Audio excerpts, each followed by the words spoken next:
नमस्कार मित्रांनो, तुम्हा सर्वांचं माझ्या YouTube चॅनलवर पुन्हा एकदा खूप खूप आणि मनापासून स्वागत आहे। आजच्या व्हिडिओमध्ये आपण बघूया निवृत्ती वेतनासाठी आता नो वोटिंग प्रक्रिया झाली सोपी। आता असेल एकच फॉर्म, या तारखेपासून अंमलबजावणी। व्हिडिओला सुरुवात करण्याअगोदर तुम्हाला एक विनंती, चॅनलवर पहिल्यांदाच भेट देत असाल तर चॅनलला सबस्क्राइब करा आणि व्हिडिओला एक लाईक करायला विसरू नका। चला तर मग सुरू करूया आजच्या व्हिडिओला। राज्य सरकारी अधिकारी आणि वेळेत कर्मचाऱ्यांना निवृत्तीनंतर निवृत्ती वेतन मिळावे तसेच मंजुरीच्या प्रक्रियेत होणारा विलंब टाळण्यासाठी राज्य शासनाने महत्त्वाचा निर्णय घेतलेला आहे। यापुढे निवृत्ती वेतनासाठी आवश्यक असलेले अनेक वेगवेगळे अर्ज आणि नमुने रद्द करून त्याऐवजी एकच सर्वसमावेशक नमुना 5A लागू करण्यात येणार आहे। हा निर्णय 1 जुलै 2026 पासून अंमलात येणार आहे।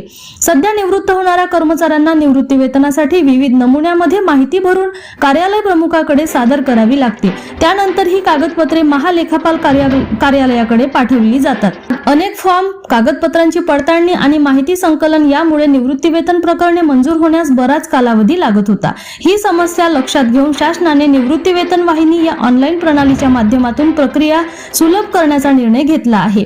शालार्थ, आश्रम शालार्थ, समाज सेवार्थ, VJNT सेवार्थ, कृषी सेवार्थ, HTE सेवार्थ यासारख्या विविध विभागाच्या स्वतंत्र सेवार्थ प्रणालीमध्येही आवश्यक बदल करण्याचे निर्देश शासनाने दिलेले आहेत। अशी होणार प्रक्रिया।